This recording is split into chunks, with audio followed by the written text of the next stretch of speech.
Okay, welcome to the single leg stability video number 2 in your extra section. For this session, I'm going to use a glide. Just goes on the floor and I can move it around a little bit easier.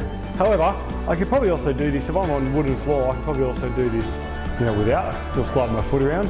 Easier with a pair of socks on, particularly in the leg that's sliding, not so much the stable leg because you don't want to slip around too much. Or you can also use wear a pair of socks and do it on carpet if you need. What we're doing here is we're going to, as we move this glide around, so this leg around, means most of my weight should be on the stable leg. That's the leg that we're trying to work and trying to improve. The way it does that is because as we're moving around, our center of mass and body's twisting, rotating, but this leg is providing stability for the rest of the body. So we still want to get external rotation in the knees, nice strong arch position, feel that glute sort of med, glute max working, nice strong quads, and that way as we move around, I can always maintain that alignment of my toe and knees, so the knee tracking over the toes as opposed to coming in and moving out. And I can also ensure that as I'm moving back and forward that my hips aren't rotating or flexing and extending past their normal range. So to start, just put your right foot down on the floor on the glide, or balls of the feet on the floor, in socks, toes, however you set it up. Forward and back, and just start moving slightly forward and back. So even just by doing that, with most of your weight on that left leg, there's still a bit of stability work going on. So you should start to feel some of the structures up around the pelvis sort of tightening up. Now if I want to go to full end range there, going back is a lot easier. So I'll just show you on this camera here, my hips go back first and I push that leg back as far as possible. I want to keep my weight here, so I should be able to take that back foot off the floor and come back up, right? So I go back, down, most of my weight's still here, I'm leaning forward, my knee is now lined up directly over the toes, good stability. Now if I want to take this as far forward as I can but keep my weight on this leg, I can't lean forward and push my weight onto there because now I can't take my weight off that. What I need to be able to do is follow the usual movement pattern for my squat. Let's go hips back first, and then as I sit down as far as I can, I just push that out. Push that out as far as you can. I should still be able to take my foot off there and come back. Definitely not going to be as far as you can go backwards, but that's just the way we're mechanically put together. Hips back and forward.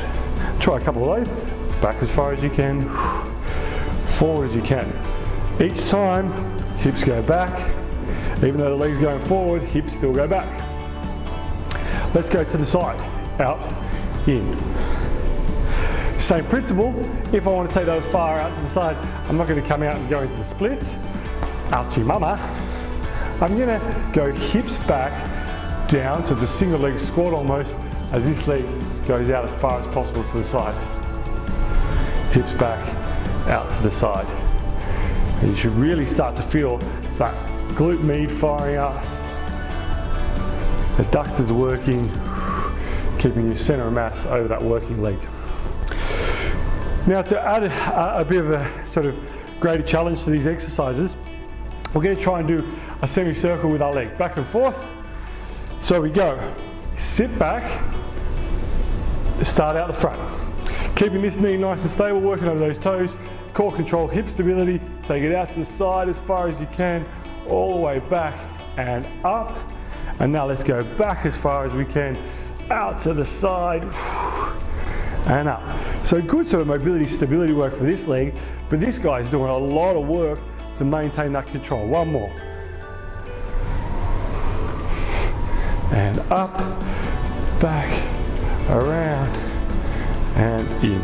Okay, so let's move through the other side. We'll move through a little quicker now that we've done most of the explanations on this leg.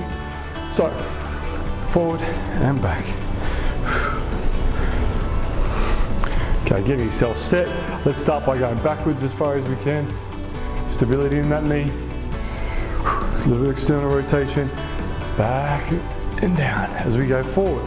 Back and down as we go back. Hips go back and down as we push forward.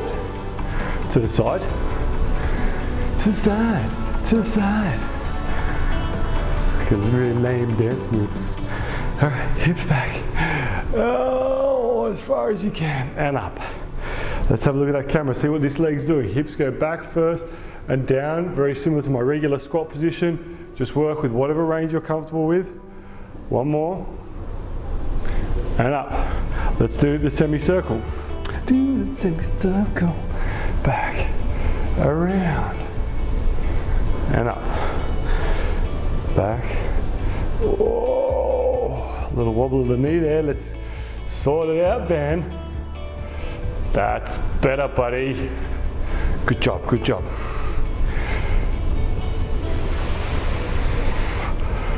Whew, all right.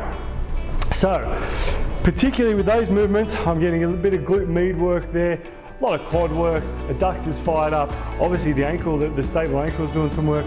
Really good stability training for your single leg, and then also you know that translates to balance or your other sort of more functional exercises. Now, as usual with this program, wherever we do some sort of squat work where we've got hinge, knee and ankle involved up and down, we've got to do some posterior chain stuff. So we're just going to do some hinging work as well. Let's go. The difference is little bend in the left knee. Now, my right foot's on the glide. I'm going to go straight leg. I'm going to slide that back as far as I can.